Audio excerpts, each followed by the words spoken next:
Assalamualaikum warahmatullahi wabarakatuh. Saya Ners Amzal Mortin Andas M. Pertemuan kali ini kita akan membahas sesuatu yang sangat penting dalam perjalanan akademik kalian sebagai mahasiswa keperawatan, yaitu keterampilan menulis laporan penelitian. Menulis laporan penelitian adalah salah satu keterampilan yang krusial dalam dunia ilmiah. Ini bukan hanya tentang menyusun kata-kata, tetapi juga bagaimana menyampaikan temuan kalian secara jelas, logis, dan ilmiah. Latar belakang. Di dunia keperawatan, laporan penelitian sangatlah penting karena membantu dalam pemahaman yang lebih baik tentang berbagai kondisi kesehatan dan metode perawatan yang efektif. Laporan penelitian membantu kita memahami bukti ilmiah yang mendasari praktik-praktik keperawatan terbaik. Tujuan pembelajaran kita hari ini, diharapkan pada akhir pertemuan, mahasiswa akan mampu. Pertama, menjelaskan tentang penyusunan laporan penelitian. Dan yang kedua, menguraikan tentang jenis laporan ilmiah, format laporan dan proses penulisan. Berikutnya, perlu kita ketahui bahwa, ada berbagai macam jenis laporan ilmiah. Yang pertama, artikel jurnal ilmiah. Artikel yang dipublikasikan dalam jurnal ilmiah setelah melalui proses review oleh para ahli dalam bidang tertentu. Artikel ini menyajikan hasil penelitian secara rinci. Yang kedua, skripsi atau tesis. Dokumen akademik yang menguraikan penelitian yang dilakukan oleh mahasiswa sebagai persyaratan kelulusan program sarjana, skripsi, atau program magister, tesis. Selanjutnya, laporan kasus atau studi kasus. Laporan yang menggambarkan studi mendalam tentang kasus tertentu, seringkali dalam konteks medis, psikologi, atau bidang-bidang lain yang meneliti kasus spesifik. Dan yang keempat, literatur review, systematic review, scooping review. Dokumen yang menyajikan ringkasan dan analisis dari literatur yang relevan terkait topik tertentu, dengan tujuan memberikan pemahaman menyeluruh tentang topik tersebut. Sekarang kita masuk ke topik tentang sistematika penulisan laporan penelitian. Sistematika dalam laporan penelitian, merupakan kerangka atau struktur yang membantu kita menyusun informasi secara teratur dan mudah dipahami oleh pembaca. Hal ini penting karena membantu kita menyampaikan temuan dan ide-ide secara logis dan jelas. Adapun, langkah sistematika penulisan laporan ilmiah adalah: yang pertama, pendahuluan.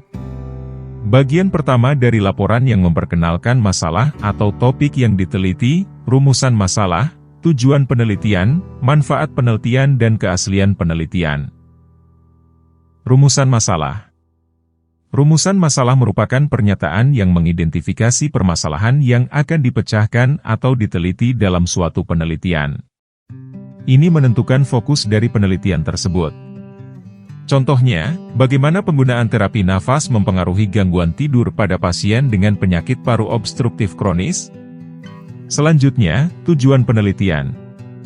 Tujuan penelitian adalah hasil yang ingin dicapai dari penelitian tersebut, contohnya, untuk mengetahui pengaruh terapi nafas terhadap meningkatnya kualitas tidur pasien dengan penyakit paru obstruktif kronis. Berikutnya, manfaat penelitian.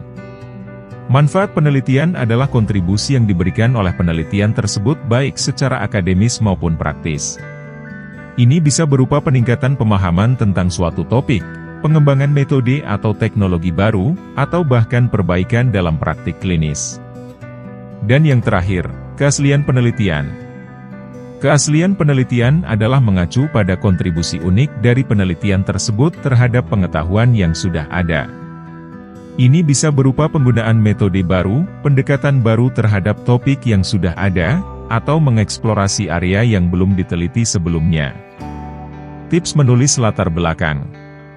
1. Identifikasi masalah yang ingin dikaji. Jelaskan masalah yang ingin diatasi atau pertanyaan penelitian yang ingin dijawab.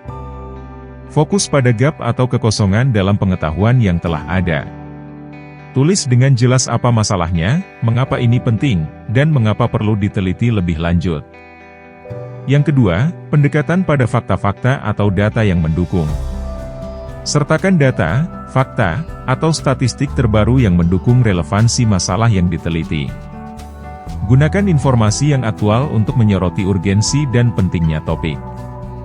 Ketiga, kaitkan dengan pengetahuan yang sudah ada.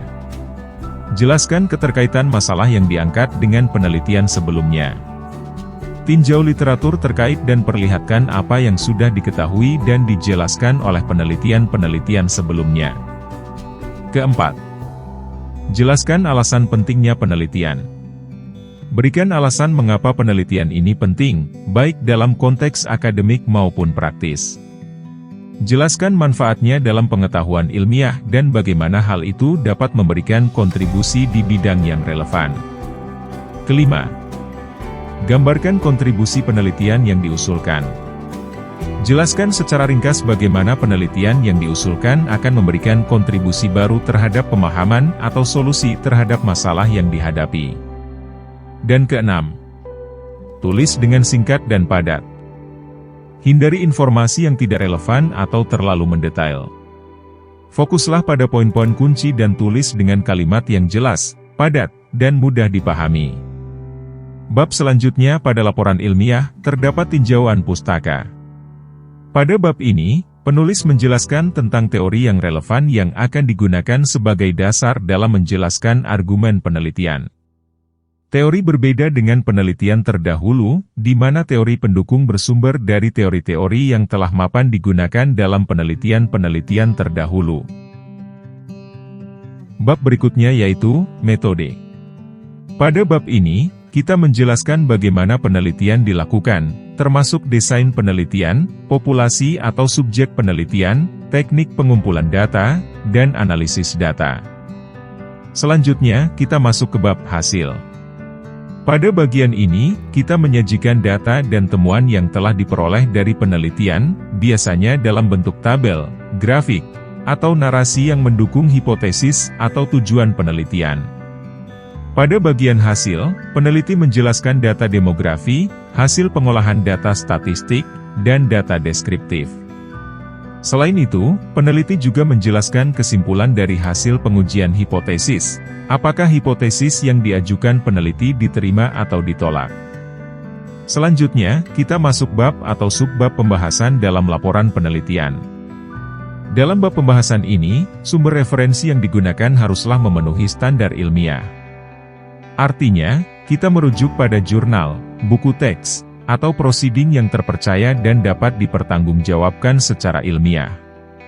Sementara itu, sumber referensi dari penelitian sebelumnya kita gunakan untuk memperkuat argumentasi hasil penelitian yang telah kita lakukan. Ini membantu dalam menyajikan argumen yang kuat dan meyakinkan. Dan kita tidak hanya berhenti pada apa yang kita temukan. Sebagai peneliti, kita harus membandingkan hasil yang telah kita peroleh dengan penelitian sebelumnya. Ini penting untuk memahami di mana letak keunikan dari temuan kita. Membandingkan hasil dengan penelitian sebelumnya adalah cara kita untuk melihat apakah temuan kita konsisten dengan apa yang telah ditemukan sebelumnya atau mungkin memberikan kontribusi baru yang berharga dalam bidang keperawatan. Jadi, dengan mendiskusikan hasil penelitian dengan membandingkannya dengan penelitian sebelumnya, kita dapat menunjukkan keunikan dari penelitian kita serta memperkuat argumen yang kita sampaikan. Pembahasan dalam laporan penelitian tidak hanya sekadar bagian tambahan. Ini adalah inti dari sebuah riset yang memegang peran krusial. Mengapa bagian ini sangat penting? Kita bahas satu persatu. Interpretasi data. Pertama-tama, di sini kita dapat mengungkap makna di balik data yang telah kita kumpulkan. Ini lebih dari sekadar menyajikan angka dan fakta. Ini adalah tentang menceritakan kisah dari setiap temuan yang kita peroleh. Kedua, hubungan dengan teori dan literatur yang ada. Pembahasan memungkinkan kita untuk mengaitkan temuan kita dengan apa yang telah diteliti sebelumnya. Ini memperluas pemahaman kita tentang bagaimana riset kita memberikan kontribusi pada perkembangan ilmu pengetahuan. Yang ketiga, analisis mendalam. Inilah momen untuk menggali lebih dalam lagi. Di sini kita bisa mengungkap pola-pola tersembunyi, tren, atau bahkan mengidentifikasi hubungan sebab akibat dari data yang telah kita kumpulkan. Yang keempat, menyajikan implikasi praktis. Bagian ini membantu dalam menjelaskan implikasi praktis dari hasil penelitian, termasuk penerapan dalam kehidupan nyata atau dalam konteks profesi keperawatan. Selanjutnya, pertimbangan keterbatasan. Tidak ada penelitian yang sempurna.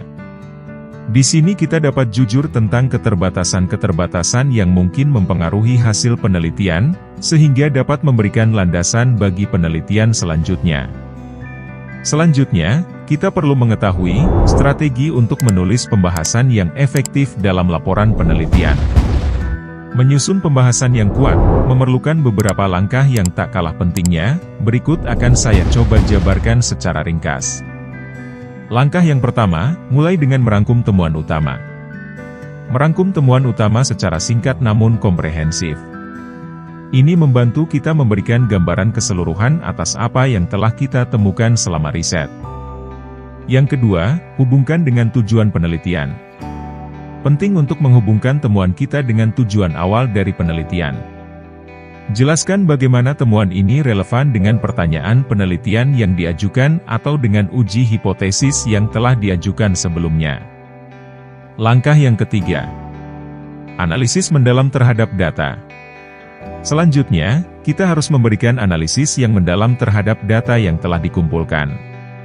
Ini melibatkan menggali pola, tren, atau temuan penting lainnya yang muncul dari data tersebut, serta mengaitkannya dengan literatur yang relevan. Berikutnya, bandingkan dengan penelitian lain. Perbandingan hasil riset kita dengan riset sebelumnya penting.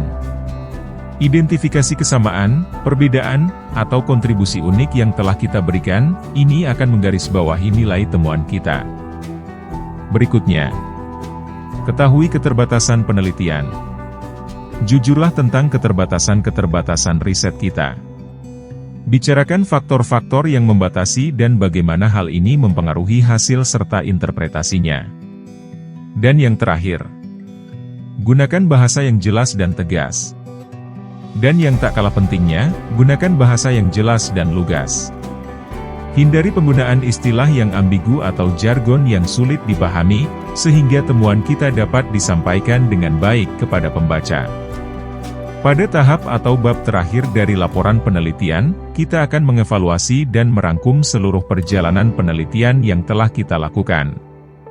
Mari kita lihat bagaimana kita dapat menampilkan kesimpulan dengan singkat namun bermakna. Ringkasan singkat temuan utama. Pertama-tama, kita rangkum temuan utama secara spesifik dari penelitian kita. Ini adalah inti dari apa yang telah kita temukan selama proses penelitian, poin-poin kunci yang paling relevan dan penting. Kesimpulan dijelaskan secara singkat dan padat, serta dibuat dalam bentuk satu paragraf. Atau dapat juga, kita sesuaikan dengan tujuan utama dari penelitian yang kita lakukan. Dan yang terakhir dan tak kalah penting pada laporan penelitian yaitu, daftar pustaka. Daftar pustaka adalah daftar semua sumber atau referensi yang digunakan dalam penelitian, agar pembaca dapat menemukan informasi lebih lanjut dan menjadi bukti bahwa tulisan pada penelitian yang kita buat, semua memiliki sumber rujukan yang jelas.